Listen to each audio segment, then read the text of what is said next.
आप सभी को मेरा सादर प्रणाम। आज की इस अष्टांग योग कार्यशाला में आप सभी का स्वागत है।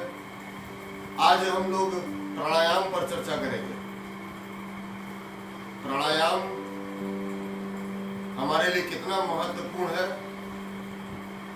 आज इस विषय को हम समझेंगे। आप सभी प्राण का महत्व तो अपने जीवन में जानते ही होंगे।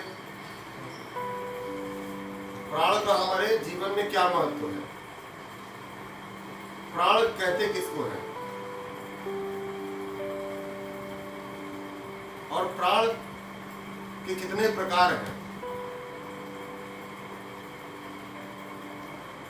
ये सब चीजें आज इस अष्टांग योग कार्यशाला में हम सीखेंगे। प्राणायाम के प्रकार, प्राणायाम का महत्व और प्राणायाम के भेद। तो सबसे पहले हम लोग अपनी कार्यशाला प्रारंभ करने के पहले अपने इष्ट गुरु को याद करेंगे और संपूर्ण ब्रह्मांड के सुख शांति आरोग्यता के लिए प्रार्थना करेंगे। तो अपने इस कार्यशाला को शुरू करने के पहले हम लोग 3 बार ओमकार का उच्चारण करेंगे। दोनों हाथों को नमस्कार मुद्रा में, गर्दन पीठ सीधी कर लें। लंबी गहरी श्वास के साथ 3 बार ओमकार का उच्चारण।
तो हम लोग प्रार्थना करेंगे संपूर्ण ब्रह्मांड के सुख शांति आरोग्यता के लिए।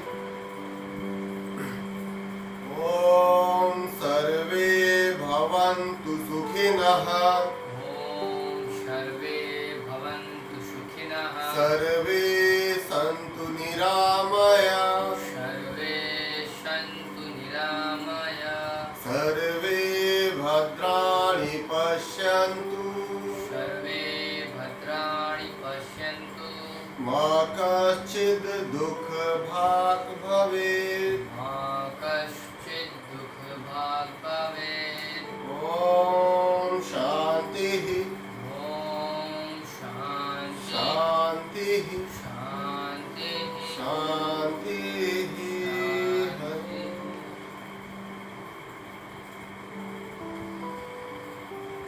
तो आज की इस कार्यशाला का प्रारंभ करने के पहले हम लोग चर्चा करेंगे अपने प्राण के विषय में।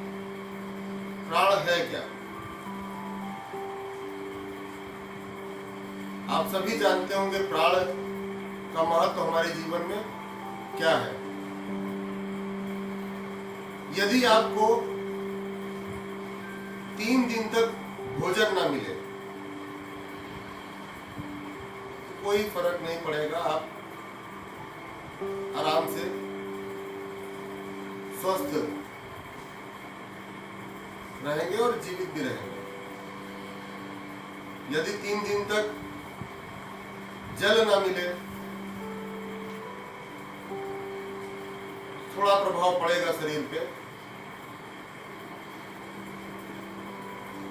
परंतु जीवन रहेगा। और यदि प्राण 15 मिनट, तो बहुत योगी होते हैं रोक लेते हैं, प्राण को सिद्ध कर लेते हैं। तो अमेजन सामान की बात कर रहा हूं कि अगर 15 मिनट श्वास रोक दी जाए, आपको दुनिया की सारी धन दौलत दे दी जाए और कहा जाए कि 15 मिनट श्वास मत लीजिए, आप शांत हो रहिए, श्वास नहीं लेना है, तो क्या ये संभव है? उस दुनिया की सारी धन दौलत को अपने सामने देख कर भी आप प्राण को रोक सकते हैं?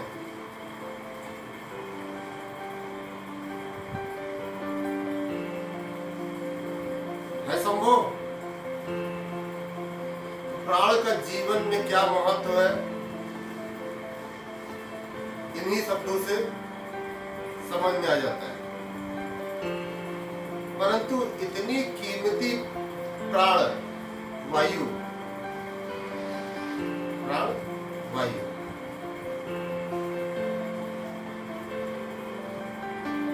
कभी हमने ध्यान ही नहीं दिया। भोजन, अगर भोजन की बात आए तो सबका मन तरह तरह के व्यंजन, तरह तरह के स्वादिष्ट भोजन करने का होता है। जल की बात आए तो तरह तरह के शरबत है, आज तो शीतल पेय, कोल्ड ड्रिंक। प्राण की कीमत क्या है, इस पर हम बात कर रहे थे कि तरह तरह के व्यंजन हमारे मन में आ जाते हैं, तरह तरह के पेय पदार्थ हमारे मन में आ जाते हैं। परंतु जब प्राण की बात आती है तो लोग कहते हैं नहीं, प्राणायाम नहीं, बहुत बोरिंग, बहुत उबर होती है, प्राणायाम नहीं कर पाते। आसन कर लेते हैं, जॉगिंग कर लेते हैं, एक्सरसाइज कर लेते हैं, मगर जब प्राणायाम करना होता है तो भागते हैं। आज यही कारण है कि जितने भी लोग भर्ती हो रहे हैं, अस्पताल में जा रहे हैं, उनको ऑक्सीजन लेनी पड़ रही है और वहां उस ऑक्सीजन सिलेंडर का वो 2,500 से 3,000 रुपया भुगतान करते हैं। परंतु उस समय उनको 3,000 रुपया नहीं दिखाई देता। पहले पैसा दो, ऑक्सीजन लगाओ, सांस नहीं ले पा रहे। ऐसी गति क्यों? यदि हम प्राण का आवाहन करते, प्राण को संतुलित रखते तो ये दिन कभी नहीं आता। प्राण का असंतुलन हुआ, शरीर में रोग उत्पन्न हो गए।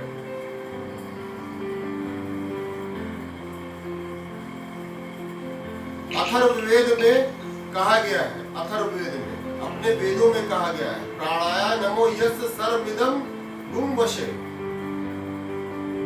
प्राणाया नमो यस्य सर्वमिदं वशे। मैं प्राण को प्रणाम करता हूं। अथर्ववेद की बात मैं बता रहा हूं, मैं वेद की।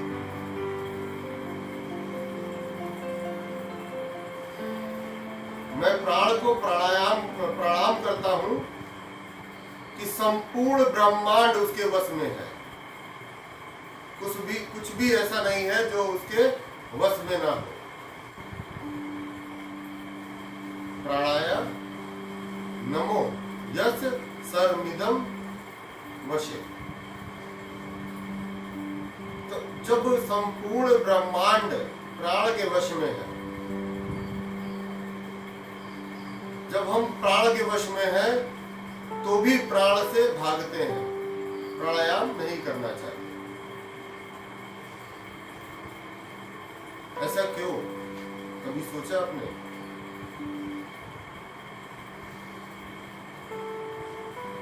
जबकि प्राण ही हमारे जीवन का सबसे अमूल्य अंग है।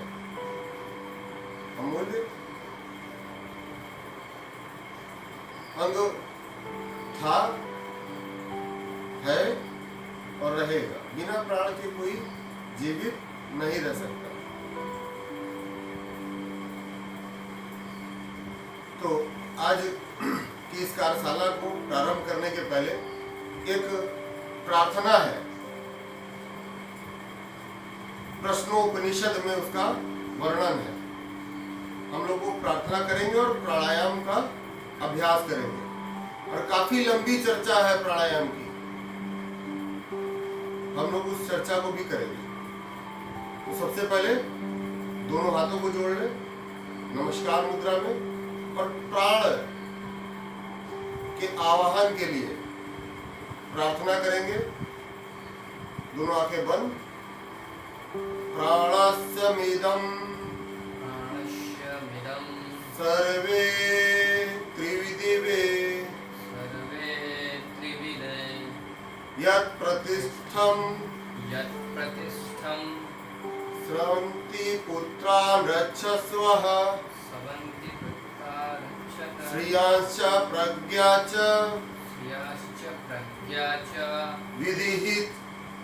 विधिहि न इति।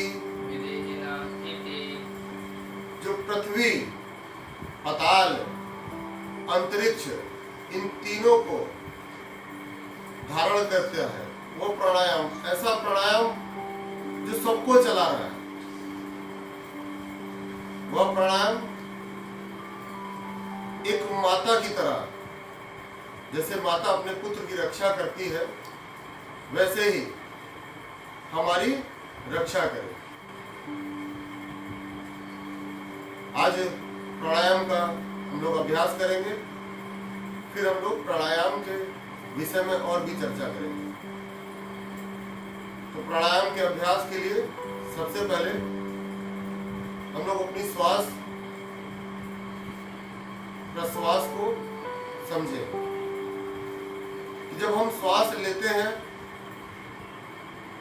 तो सामान्य व्यक्ति की श्वास गर्दन छाती तक ही आती है, पूरा फेफड़ों में श्वास नहीं जा पाती। तो उसके लिए हम लोग को दीर्घ श्वास का अभ्यास करना होता है, लंबी श्वास का अभ्यास करना होता है। तो सबसे पहले हम लोग प्राणायाम के अभ्यास के लिए कुछ ब्रीदिंग प्रैक्टिस करेंगे, श्वास प्रश्वास करेंगे, फिर उसके बाद प्राणायाम का अभ्यास करेंगे, ताकि हमारे फेफड़ों में, छाती में पूरी श्वास आने जाने लगे, प्राणायाम का पूर्ण लाभ हम ले सकें।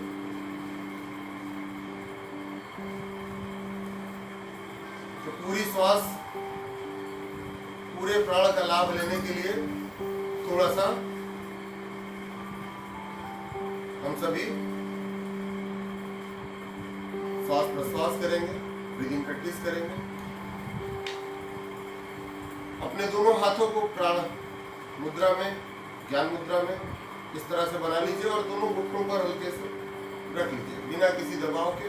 कलाई घुटने के ऊपर हो, कमर गर्दन सीधी। श्वास भरेंगे और श्वास को छोड़ेंगे। अपने पूरा ध्यान अपनी श्वास पर लगाएंगे, अपना पूरा ध्यान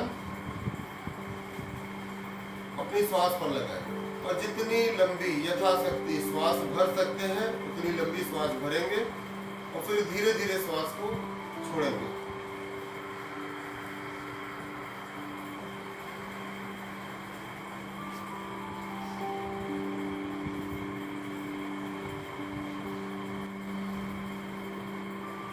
बहुत ही सहजता से,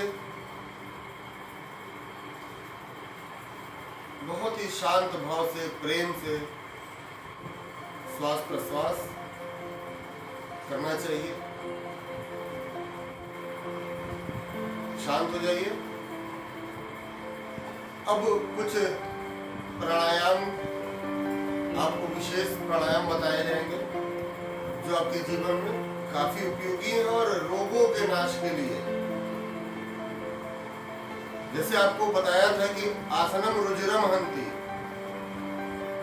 आसन से रोगों का नाश होता है, उसी तरह प्राणायाम पापम पातकाम, प्राणायाम से पापों का नाश होता है। जो भी गलतियां हमसे हुई अपने शरीर, अपने मन के प्रति, को दूर करता है प्राणायाम, शारीरिक और मानसिक दोषों को दूर करता है प्राणायाम। तो जब प्राणायाम इतना विशेष है अपने जीवन में, तो हम प्राणायाम क्यों नहीं करना चाहते? तो आइए आज प्राणायाम का अभ्यास आपको दीपक जी कराएंगे। दीपक जी, प्राणायाम के लिए आप थोड़ा और आगे आ जाइए। सबसे पहले हम लोग जानेंगे प्राणायाम है क्या।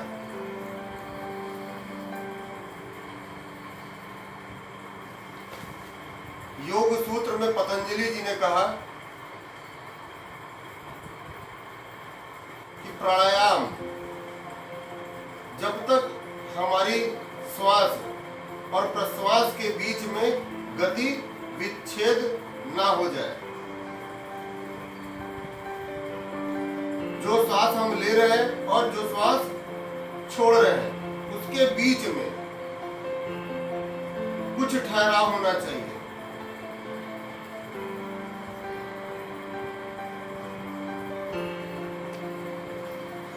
और प्राणायाम का भेद भी यही है, पूरक, कुंभक, रेचक।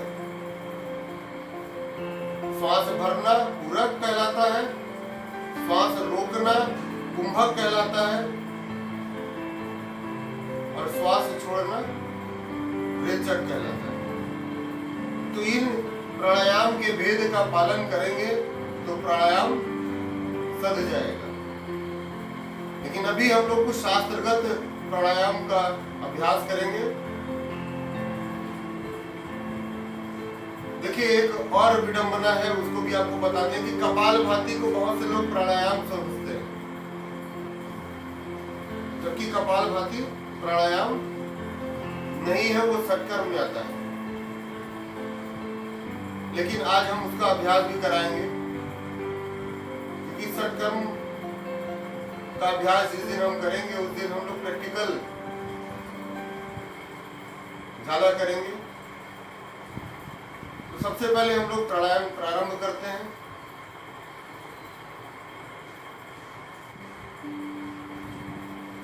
प्राणायाम का अभ्यास हम लोग नाड़ी शोधन से ही प्रारंभ करेंगे। नाड़ी शोधन में इसकी एक क्रिया है, उस क्रिया को हम लोग समझेंगे कि नाड़ी शोधन क्या है। नाड़ी शोधन में आप सभी ने अनुलोम विलोम किया होगा, उसी प्रकार इसको भी करते हैं। नाड़ी शोधन में सबसे पहले हम लोग पूरक करते हैं। पूरक करते समय हम लोग अपनी श्वास पर कुछ ओम का जप कर सकते हैं, गिनती कर सकते हैं। श्वास रोक कर भी ओम का जप या गिनती कर सकते हैं, और श्वास छोड़ते हुए भी यही प्रक्रिया होगी, या तो ओम या तो गिनती। इसका रेशियो जो कि शिव संहिता में बताया गया है कि प्राणायाम का अनुपात, पूरक, कुंभक, रेचक का अनुपात जो होता है 1:4:2 का होता है। परंतु हम लोग आज नया अभ्यास करेंगे, तो सबसे पहले हम लोग अपने श्वास को भरेंगे। एक अनुमानित अभ्यास के साथ हम लोग 5 सेकंड में श्वास भरेंगे और 10 सेकंड तक श्वास रोकेंगे और 5 सेकंड में श्वास छोड़ देंगे। ये प्रथम अभ्यास के लिए 5 सेकंड में श्वास भरना, 10 सेकंड श्वास रोकना और 5 सेकंड में श्वास छोड़ना। लेकिन जब हम लोग का अभ्यास हो जाएगा तो हम लोग शिव संहिता के या प्राणायाम के अनुपात का पालन करेंगे। धीरे धीरे इसके अभ्यास को बढ़ाएंगे और प्राणायाम के अनुपात का पालन करेंगे। सबसे पहले प्राण मुद्रा, दीपक जी प्राण मुद्रा, 2 उंगलियां आगे की, first finger and middle finger बंद कर लेंगे, ring finger and small finger को खोल लेंगे और अंगूठे को। अब दाहिने हाथ से ये प्राण मुद्रा बनाएंगे और दाहिना हाथ का अंगूठा अपने दाहिने नासिका पर, दाहिने नासिका रंध्र पर, राइट नोस्ट्रल पर रखेंगे। राइट नोस्ट्रल बंद कर लेंगे और लेफ्ट नॉस्ट्रल से 5 सेकेंड मन में 5 सेकेंड की गिनती करते हुए श्वास भरेंगे। 5 सेकेंड की गिनती करने के बाद हम लोग श्वास को कुछ देर के लिए 10 सेकेंड के लिए भीतर रोक लेंगे। दोनों नासिका रंध्र बंद कर लेंगे, वो नॉस्ट्रल्स क्लोज कर लेंगे और 10 सेकेंड की गिनती के बाद अपने राइट नॉस्ट्रल से 5 सेकेंड की गिनती 5 काउंट करते हुए सांस को बाहर निकाल देंगे।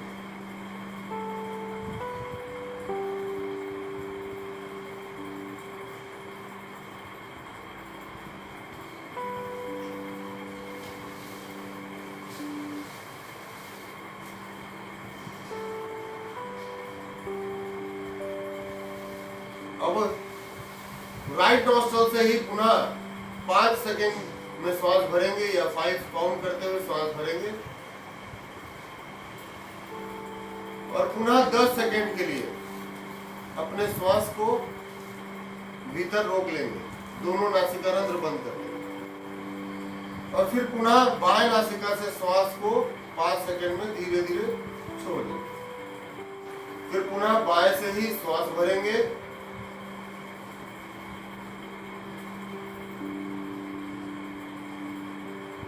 फिर 10 सेकेंड के लिए श्वास रोकेंगे और फिर 5 सेकेंड में श्वास छोड़ देंगे। तस्मिन् सति श्वास प्रश्वास योगर गति विच्छेद। श्वास प्रश्वास की जो गति विच्छेद हो रहा है यही योग में प्राणायाम कहा जाता है।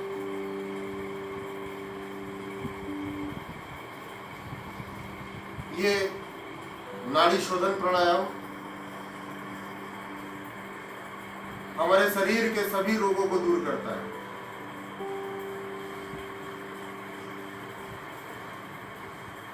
हमारा हृदय रोग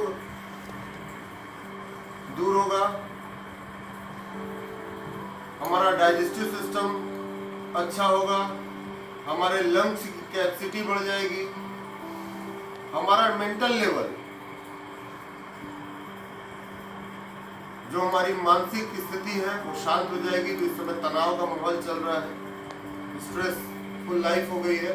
नाड़ी शोधन के प्राणायाम से बहुत ही अधिक लाभ होगा, तनाव दूर हो जाएगा, मन शांत रहेगा, रक्तचाप संतुलित हो जाएगा, ब्लड प्रेशर नॉर्मल रहेगा। नाड़ी शोधन प्राणायाम के बहुत लाभ, हमारे शरीर को ऊर्जा देगा और प्राण का शरीर में ठहराव होने से हमारी सभी सूक्ष्म से सूक्ष्म कोशिकाएं, इसके बारे में साइंस भी मानता है कि जो हमारी सूक्ष्म से सूक्ष्म कोशिकाएं हैं वो प्राण के अभाव से डेड हो जाती है, हमारे सेल्स डेड हो जाते हैं। लेकिन नाड़ी शोधन के प्राणायाम से हमारी सूक्ष्म से सूक्ष्म कोशिकाएं पुनर्जीवित हो जाएंगी। कैंसर जैसे रोगों में भी नाड़ी शोधन से अप्रत्याशित लाभ होता है। कोई भी रोग हो, आप नाड़ी शोधन का अभ्यास करें नियमित शास्त्रगत विधि अनुसार, तो आपको अप्रत्याशित लाभ होगा। ये नाड़ी शोधन प्राणायाम देखिए, इसका अभ्यास जैसे बताया आप लोग वैसे ही धीरे धीरे इसके अभ्यास को बढ़ाते हुए इसकी संख्या की गिनती को बढ़ाइएगा। जैसे 5 सेकंड में बताया कि श्वास को भरना है, 10 सेकंड श्वास को रोकना है और फिर 5 सेकंड में श्वास को छोड़ना है। लेकिन इसका रेशियो 1:4:2 का माना जाता है। तो हम लोग 1:2:1 से आज प्रारंभ किए हैं। आज हमने जो नाड़ी शोधन के अभ्यास का आरंभ किया वो 1:2:1 से किया। ठीक है, इस अनुपात को आप समझ लीजिए, क्योंकि ये भी बहुत जरूरी है कि क्यों किया, कैसे किया, किस लिए कराया। आज हमने जो अभ्यास आपको बताया 1:2:1 का बताया। फिर धीरे धीरे इसी अभ्यास को हम 1 3 2 पर लेके आएंगे। तो धीरे धीरे इसी अभ्यास को 1 4 2 पर लेके आएंगे। 5 सेकंड में श्वास भरना, 20 सेकंड श्वास रोकना और 10 सेकंड में श्वास छोड़ना। इसका अभ्यास जब सध जाएगा तो 5 सेकंड की जगह हम लोग 7 सेकंड में श्वास भरेंगे, 10 सेकंड में भरेंगे और जब 10 सेकंड में भरेंगे तो 40 सेकंड श्वास रोकेंगे और 20 सेकंड में श्वास छोड़ेंगे। तो इसी तरह अपने श्वास भरने, श्वास रोकने और श्वास छोड़ने की क्षमता को हम लोग धीरे धीरे अभ्यास से अपने बढ़ाएंगे। ठीक है? बहुत लोग ऐसा सोच रहे हैं ऐसा क्यों बताया कि 1 4 2 का अभ्यास और 1 1 1 2 1 से करा रहे हैं। इसलिए कि बहुत से लोग होंगे योगी प्राणायाम करते होंगे, उनका अभ्यास होगा, परंतु हम लोग वर्कशॉप कर रहे हैं तो इस वर्कशॉप में ऐसे बहुत से लोग हैं जिनका अभ्यास नहीं है। उनके लिए इस विधि से प्राणायाम करें। तो अब हम लोग दूसरा प्राणायाम सूर्यभेदी प्राणायाम। सूर्यभेदी प्राणायाम में सबसे पहले जान लें कि किसको नहीं करना है, क्योंकि ये बहुत जरूरी है जानना कि किसको सूर्यभेदी प्राणायाम नहीं करना है। देखिए, सूर्यभेदी प्राणायाम जिनका ब्लड प्रेशर हाई रहता हो उनको नहीं करना है, जिनको हृदय रोग हो उनको नहीं करना है, जिनको घबराहट, बेचैनी, बहुत ज्यादा गर्मी लगती हो उनको नहीं करना है। उनके लिए मैं दूसरा प्राणायाम बताऊंगा। तो अभी वे लोग शांत होकर श्वास को देखें, आंखें खोले रहें, अपने श्वास को देखें। जो लोग सूर्यभेदी प्राणायाम नहीं कर रहे हैं, जिनको हाई ब्लड प्रेशर हो, हार्ट प्रॉब्लम हो, एलिप्सी, घबराहट, बेचैनी, इस तरह की समस्याएं हो या बहुत अधिक गर्मी लगती हो, वो लोग इस प्राणायाम का अभ्यास नहीं करेंगे। और आगे इस प्राणायाम के विषय में आपको और बातें बताऊंगा। तो सबसे पहले हम लोग समझेंगे कि हम लोग सूर्यभेदी प्राणायाम कैसे करेंगे। अभी आपने प्राण मुद्रा, विष्णु मुद्रा बनाई थी। फर्स्ट फिंगर और मिडिल फिंगर को बंद करके, रिंग फिंगर, स्मॉल फिंगर को ओपन करके आपने नाड़ी शोधन के लिए दाहिने अंगूठे से दाहिनी नासिका के छिद्र को बंद किया था। अब इसी क्रम को थोड़ा सा बदल देंगे। अब दोनों उंगली से, जो आपकी उंगलियां खुली है उससे बाएं नासिका रंध्र को बंद करेंगे और दाएं नासिका से श्वास भर के फिर बाएं से श्वास छोड़ेंगे। बाएं नासिका रंध्र को बंद करिए, राइट नॉस्ट्रल से इनहेल, पूरी सांस भर के बाएं नासिका रंध्र से श्वास छोड़ दीजिए और फिर पुनः राइट नॉस्ट्रल से ही इनहेलेशन एंड लेफ्ट से एक्सहेलेशन। दाहिने से श्वास भरना और बाएं से श्वास छोड़ना, दाएं से श्वास भरना और बाएं से श्वास छोड़ना। यह सूर्यभेदी प्राणायाम। गर्मी में इसका अभ्यास नहीं करना चाहिए क्योंकि ये बहुत अधिक ऊर्जा प्रदान करता है। गर्मी में सूर्यभेदी का प्राणायाम नहीं करना चाहिए। कौन कर सकता है गर्मी में भी? जिनका ब्लड प्रेशर बहुत लो रहता हो, जिनके शरीर में बहुत शिथिलता आ गई हो, बहुत कमजोरी आ गई हो, जो कमजोर महसूस करते हो, शरीर जिनका ठंडा पड़ जाता हो, वे लोग सूर्यभेदी का प्राणायाम गर्मी में भी कर सकते हैं। या ठंडे प्रदेश में रहने वाले व्यक्ति भी सूर्यभेदी का प्राणायाम कर सकते हैं। दाएं से सांस भरना, बाएं से सांस छोड़ना, फिर पुनः दाएं से सांस भरना और बाएं से श्वास छोड़ना, ये सूर्यभेदी प्राणायाम।